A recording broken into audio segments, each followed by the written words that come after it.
The world is holding its breath, gripped by a sense of dread and uncertainty as headlines flash across every screen.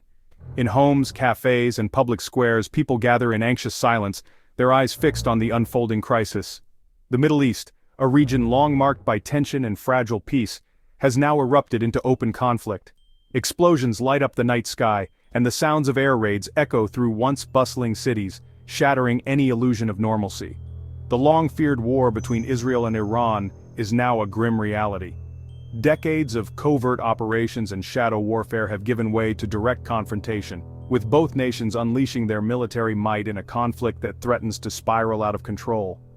Direct military exchanges threaten to engulf not just the immediate region, but potentially the world. The international community is scrambling for solutions, as diplomats rush to emergency meetings and the United Nations convenes in urgent session. Military convoys mobilize across deserts, signaling the gravity of the situation. Years of animosity, strategic rivalry, and failed diplomacy have led to this volatile moment. Political protests erupt in capitals across the Middle East, while border crossings become flashpoints of tension. The collapse of peace talks has left the region teetering on the edge. For Israel, Iran's nuclear ambitions represent an existential threat, one that cannot be ignored. Israeli officials, military strategists, and intelligence agencies have long warned of the dangers, and now those fears have materialized into action. On the other side, Iran views Israel as an illegitimate aggressor, a nation whose actions must be resisted at all costs. Rhetoric grows fiercer, and public demonstrations in Tehran reflect the deep-seated anger and defiance of the Iranian people. The collapse of international mechanisms, like the nuclear deal, has left millions of civilians in peril. Families are forced to flee their homes, schools and hospitals lie in ruins, and a new wave of refugees seeks safety amid chaos. The human cost is mounting by the hour. Europe, with its deep historical ties and vital economic interests in the region, is racing to broker peace. European diplomats arrive at urgent summits, determined to mediate. But they face immense obstacles: distrust, competing agendas, and the sheer scale of the crisis. As of June 22, 2025, the situation remains fluid and perilous. Frontlines shift by the day, hospitals overflow with casualties, and satellite images reveal the devastation spreading across the region. The world watches as a tense stalemate sets in, with the human toll rising relentlessly. Europe steps in with diplomacy and hope, striving to bridge divides and halt the violence. But the question remains: can diplomatic efforts alone influence the course of this dangerous new war, or is the region destined for further chaos? The answer will shape not just the future of the Middle East, but the fate of the world itself. As the crisis deepens, the choices made now will echo for generations to come. The crisis erupted suddenly in May 2025, when Israeli fighter jets launched a series of coordinated airstrikes targeting Iran's most critical nuclear sites. The night sky over Iran was lit up by explosions, as the world watched in shock and uncertainty. These attacks marked a dramatic escalation in the long-standing tensions between the two nations, and set off a chain reaction that would reverberate far beyond the region. Israel justified its actions as a preemptive strike, claiming it was necessary to prevent what it described as an imminent nuclear breakout by Iran.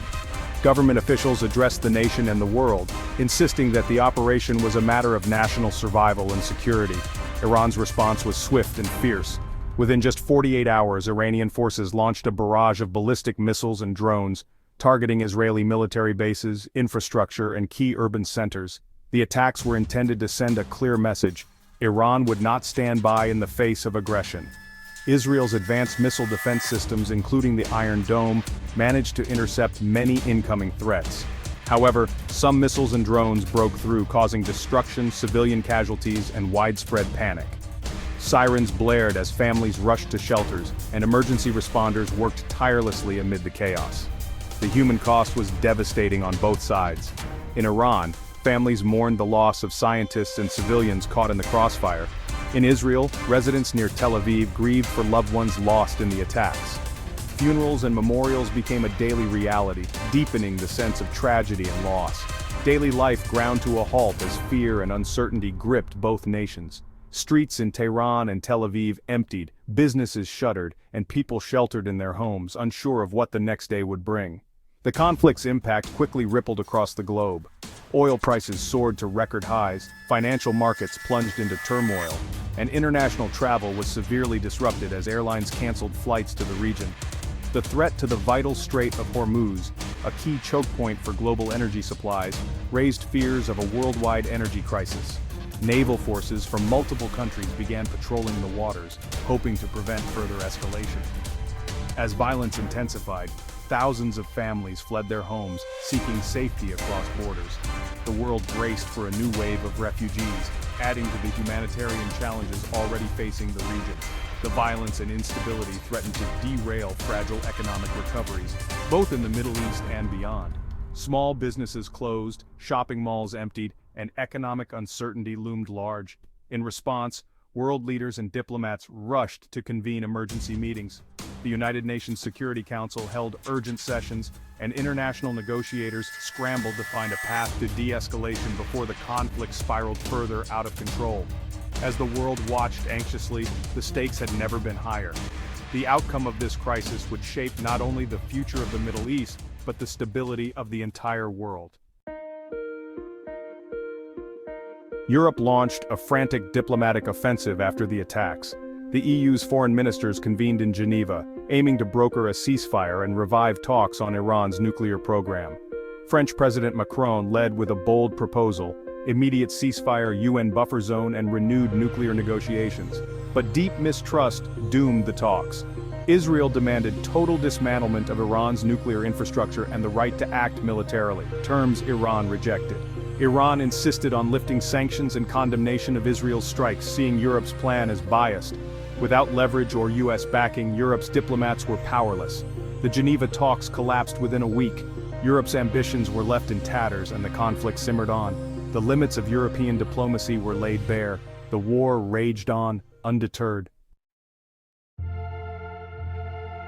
Europe's response is hampered by internal divisions. Germany's historic commitment to Israel clashes with France's push for dialogue with Iran. The UK, post-Brexit, tries to balance US alignment with European diplomacy. These differences surfaced in Geneva, with France favoring concessions to Iran and Germany and the UK resisting. Public opinion is polarized, with protests across Europe supporting both sides. Leaders struggle to forge consensus, fearing backlash at home. This fragmentation weakens Europe's diplomatic clout. Instead of a unified heavyweight, Europe is a chorus of discordant voices. The lack of unity undermines its influence in the crisis. Europe's strength lies in its economic power and diplomatic skill. The EU is the world's largest trading bloc, with deep ties to both Israel and Iran. Economic incentives and sanctions are its main tools for de-escalation. Europe is often seen as a more neutral mediator than the US, lending legitimacy to its efforts. But Europe lacks a unified military force. Its diplomacy has no hard edge. Israel and Iran, both militarized, respect power more than persuasion. Europe's reliance on the US for security further limits its autonomy. With Washington cautious, Europe's limitations are exposed. Without American backing, European diplomacy can seem hollow. Europe has a powerful voice but often needs the US amplifier to be heard. In this crisis, that amplifier is missing. The conflict is shaped by irreconcilable narratives. For Israel, it's an existential fight. Stopping Iran's nuclear ambitions is a matter of survival. Years of failed diplomacy have convinced Israeli leaders that only force can guarantee security. Iran's proxies encircle Israel, fueling its sense of siege. For Iran, the struggle is about resisting foreign aggression and defending sovereignty. Tehran sees its nuclear program as a right and Israel's arsenal as hypocrisy. Sanctions and attacks are viewed as economic warfare and imperialism. Any deal that doesn't address these core fears is seen as surrender by both sides. Europe knows it can't act alone. It needs regional partners. Sunni Arab states like Saudi Arabia and the UAE share Europe's interest in preventing a wider war. Their economic and diplomatic leverage could help build a coalition for peace.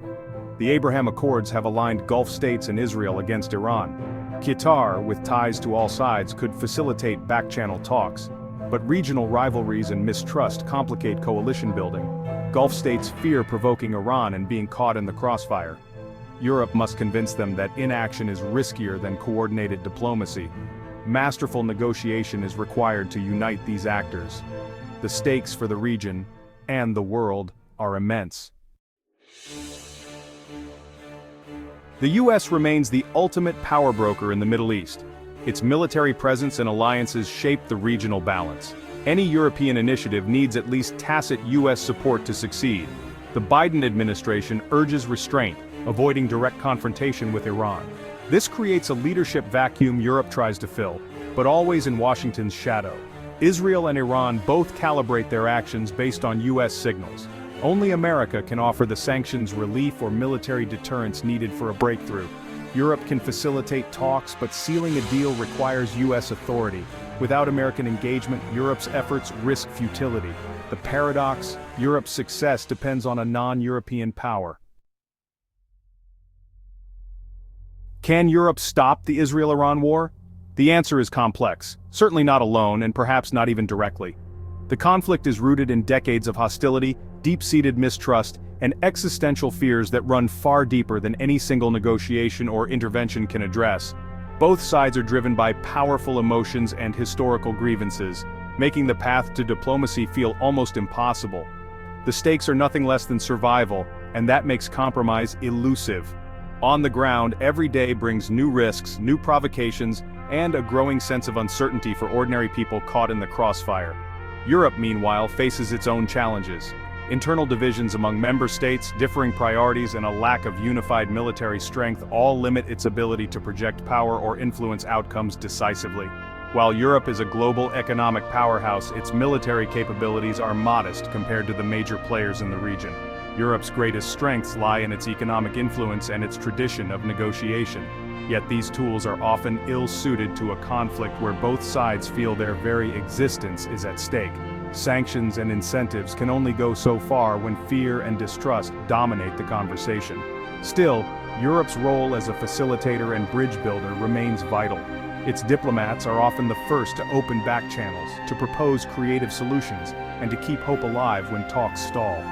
Europe's commitment to dialogue, even in the darkest moments, offers a glimmer of possibility.